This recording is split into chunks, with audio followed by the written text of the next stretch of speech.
Bismillahirrahmanirrahim. Assalamualaikum warahmatullahi wabarakatuh.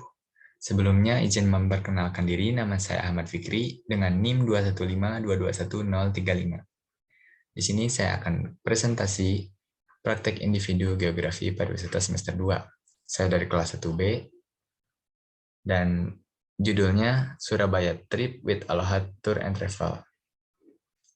Perjalanan pertama itu saya menitik pusatkan di Bandara Juanda International Airport, Surabaya, dengan TLC SUB. Kita lanjut ke slide presentasi yang pertama. Saya memilih trip Surabaya 3 hari 2 malam dengan Aloha Tour and Travel. Di next slide, kita akan memasuki destinasi pertama yang saya pilih di hari pertama kita di Surabaya. Di hari pertama di Surabaya itu, saya memilih Monumen Tugu Pahlawan Surabaya. Kenapa saya memilih monumen ini? Karena ini adalah ikonik dari Surabaya dan juga suatu hal yang bersejarah dan bermakna untuk warga Surabaya. Tinggi monumen ini adalah 41,15 meter, berbentuk lingga atau paku terbalik. Tubuh monumen berbentuk lengkungan-lengkungan sebanyak 10 lengkungan dan terbagi atas 11 ruas. Tinggi ruas dan lengkungan ini mengandung makna tanggal 10 bulan 11 tahun 1945 yang berkorelasi dengan Hari Pahlawan. Daya tarik utama berkunjung ke sini jelas ada pada tugu itu sendiri, karena tugu ini menjadi ikonik dari kota Surabaya. Next-nya kita bisa melihat view dari Tugu Pahlawan Surabaya. Inilah penampakan Tugu Pahlawan Surabaya dari siang hari. Dan inilah sekitarnya. Next slide. Kita akan melihat view dari tugu ini di malam hari. Di sini kita bisa melihat Tugu Pahlawan Surabaya di malam hari yang disinari oleh lampu-lampu yang sangat cocok sekali untuk bersuah foto ataupun foto bersama keluarga. Oke. Destinasi kedua di hari pertama itu saya memilih Surabaya Northway. Karena Surabaya Northway ini merupakan salah satu tempat destinasi yang diminati oleh banyak orang juga yang berkunjung ke Surabaya.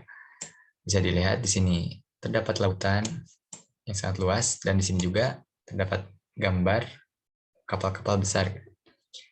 Untuk mengakhiri hari pertama, saya memilih untuk menghabiskan waktu di Surabaya Northway. Tempat ini adalah terminal persinggahan kapal pesiar mewah yang dikemas sedemikian rupa sehingga menjadi lokasi yang menarik. Oke, kita masuk ke view dari Northway. Maaf. Bisa kita lihat di sini terdapat kapal-kapal besar yang sedang berlabuh di Surabaya Northway. Di sini kita bisa melihat kapal-kapal besar dengan warna yang unik-unik. Ini juga adalah tempat pelabuhan termegah di Indonesia. Tempat bersinggahnya kapal-kapal yang sangat besar. Contohnya seperti yang ada di hadapan kita ini. Di sini kita diberikan kursi untuk sekadar duduk-duduk santai, ngobrol, ataupun ingin makan-makan berat pun bisa di sini. Cocok untuk berfoto sendiri ataupun bersama keluarga. Next, di hari kedua saya memilih Monumen Jalavesveva Jayamahe. Maaf, Monumen Jalisveva Jayamahe. Monumen ini adalah gambar sosok perwira TNI Angkatan Laut berbusana pakaian dinas upacara lengkap dengan pedang kehormatan yang diarahkan ke arah laut, yang artinya siap menentang gelombang dan badai di lautan. Begitu pula yang ingin diperlihatkan bahwa Angkatan Laut Indonesia siap berjaya. Monumen ini terletak tidak jauh dari Northway Surabaya, yang tempatnya masih terdekat dengan lautan. Dan next slide, itu saya tidak menemukan titik untuk view seperti tadi, jadi kita hanya bisa melihat gambarannya seperti ini. Yang bisa kita lihat di sini terdapat kapal yang besar bersinggah di sini dan banyak juga sepertinya wisatawan ataupun penduduk lokal yang berkunjung ke sini. Lanjut, next slide. Karena saya menargetkan tidak lama di monumen barusan, kita akan menghabiskan waktu hari kedua ini di Pantai Kenjeran, Surabaya. Ini pun sama, dekat dengan perairan dan di sini terlihat jembatan atau jalanan yang luas mengelilingi pantai ini.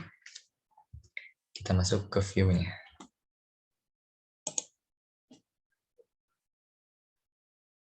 Nah, ini untuk tiket masuknya, parkir masuk. Kita akan menghabiskan hari kedua di sini. Ini ada kesalahan karena sebenarnya titiknya itu berada di sebelah sini.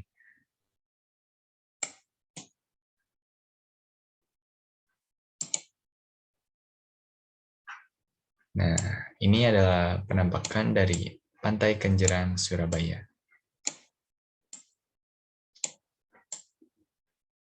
Nah, bisa kita lihat tadi yang sudah saya jelaskan bahwa Pantai Kenjeran Surabaya ini dikelilingi oleh jembatan Jalan Surabaya ini.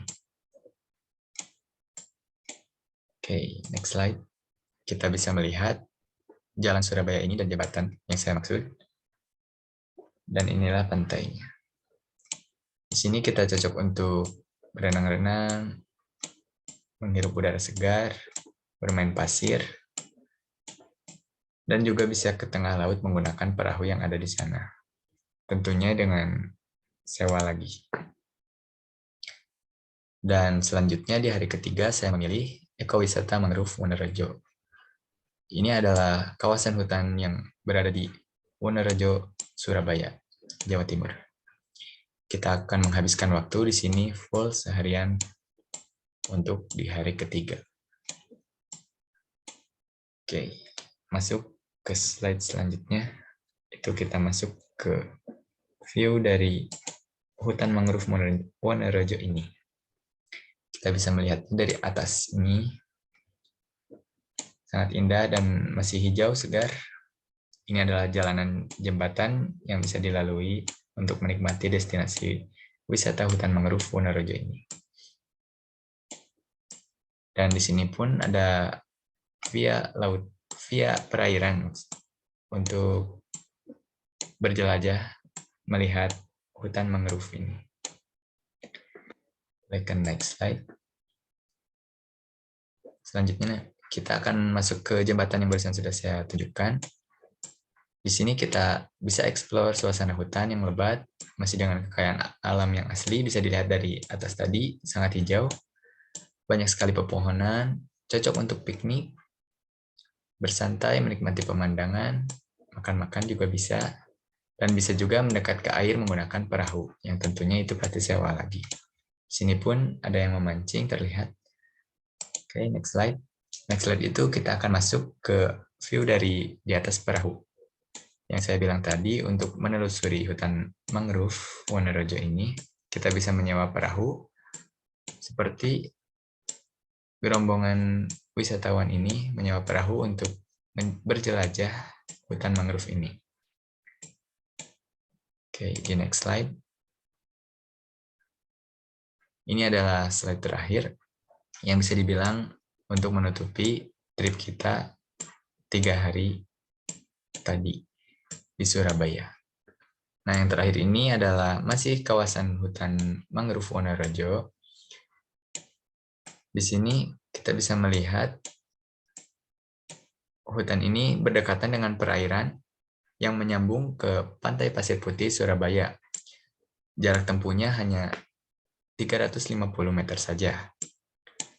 Bisa kita lihat di sini, seperti yang saya maksud, Pantai Pasir Putih Surabaya itu berada di sebelah sini. Nah, ini terletak cukup dekat, bisa memakan waktu 10-15 menit untuk mencapai ke tujuan. Oke, cukup sekian presentasi yang bisa saya sampaikan. Mohon maaf sebelumnya bila masih terdapat kesalahan dan kekurangan. Mohon dimaklumi. Terima kasih atas perhatiannya. Saya Ahmad Fikri. Wassalamualaikum warahmatullahi wabarakatuh.